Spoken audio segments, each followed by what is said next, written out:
2026. Vyberám sa na Podhradie, 23. november. Je krásne slnečné počasie a údajne sa na Podhradí lyžuje. Takže idem pozrieť hore na Úhrad, na skialpoch.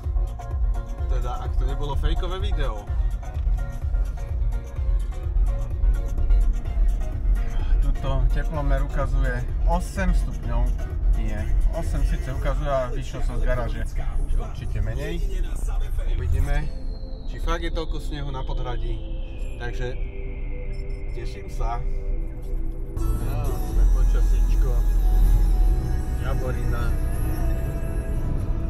Pekná srieň na stromov. Takisto Povazký Inovec.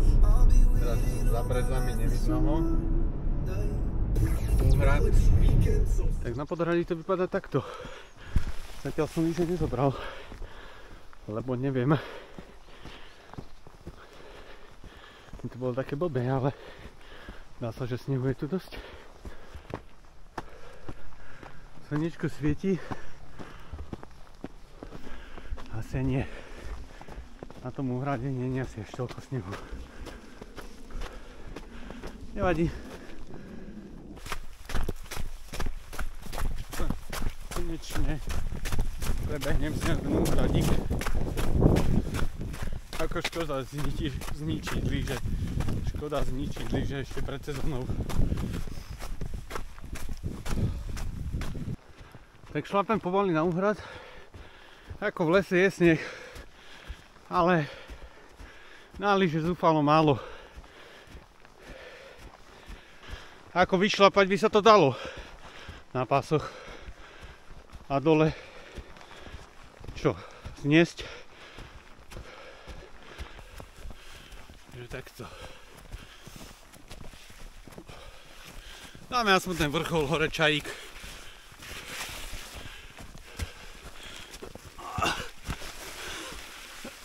Stiesnené priestory. Áno, tu vidno, že na tom chodníku nie je úplne nič, hej.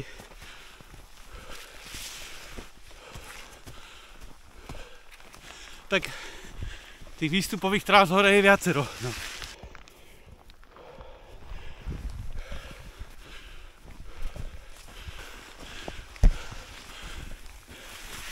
Cez borievky.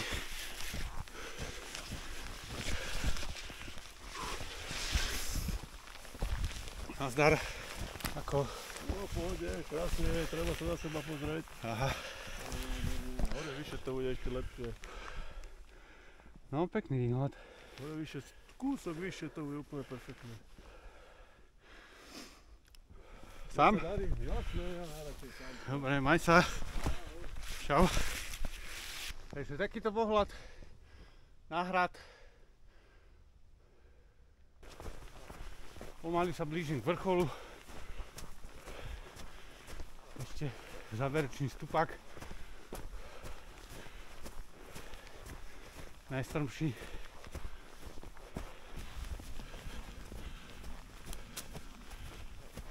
Prvá snehová prechádzka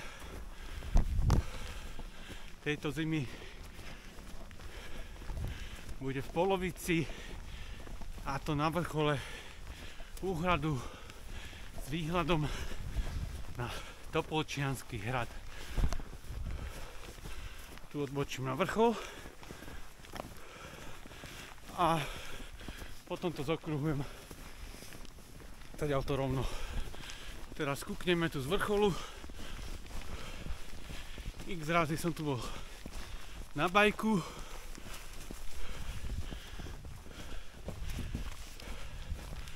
A v zime na pešo ani neviem. A na lyžách ešte určite nikdy. Takže ani tentokrát. Fakt už len pár krokov.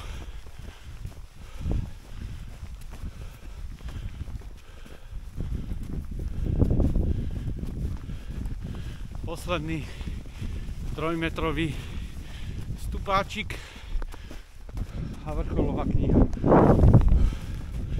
Ešte asi 10 krokov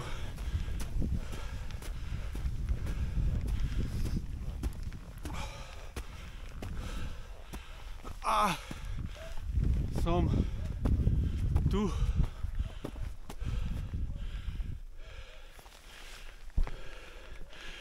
Za mňou Topolčiansky hrad. Takže takéto sedenie.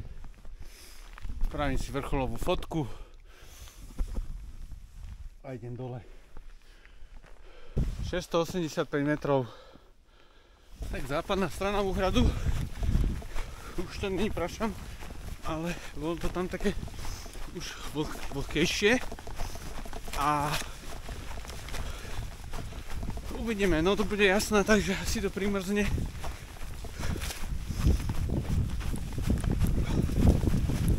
A na lyže to fakt není.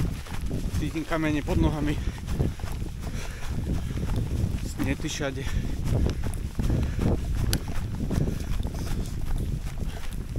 Ale parádna prechádzka. Dobre sa tu aj beží teraz. Nádhera. Super.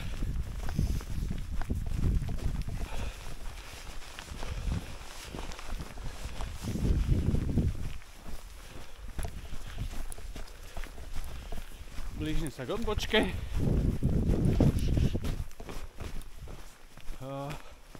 Tadiaľto. Ja idem tadiaľto.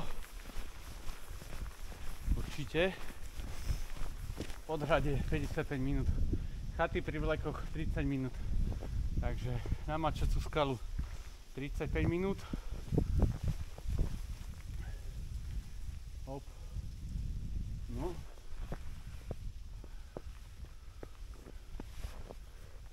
Tak. Krásny výhľad. Toto miesto vidno z diaľky, lebo to je táto biela plošina na boku Úhradu a vidno aj z mesta, vidno aj z Tripča, z okolitých priľahlých miest.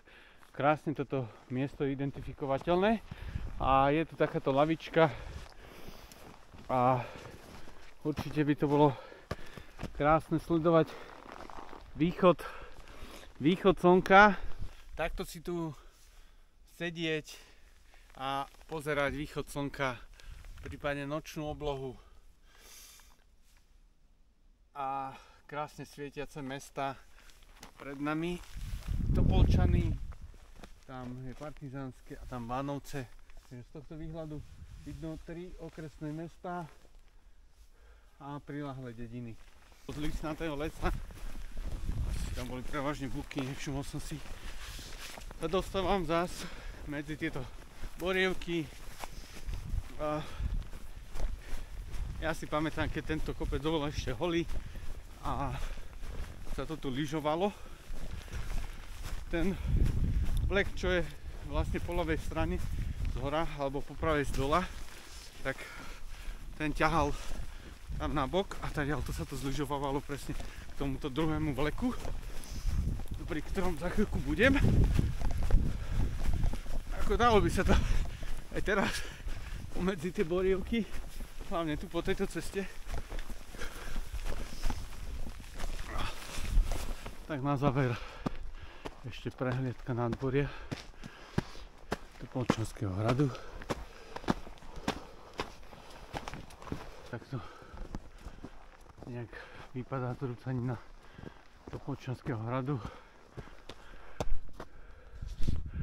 Tam je Úhrad, tam som bol pred chvíľou.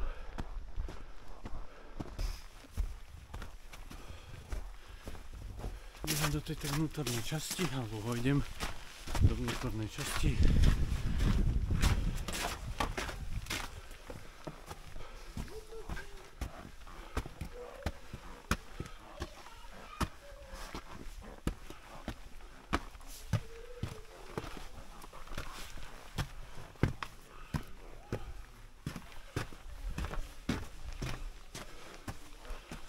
Tu je vstup do veže, momentálne zamknutý.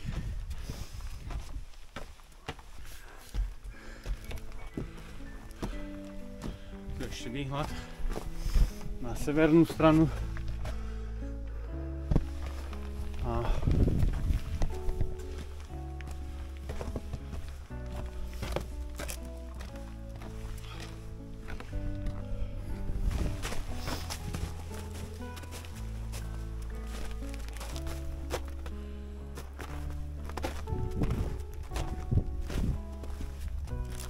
tu máme väžu Topolčianskeho hradu.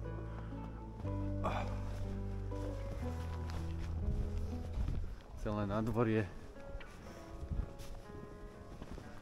A to je asi všetko z dnešnej prechádzky na Úhrad a Topolčiansky hrad.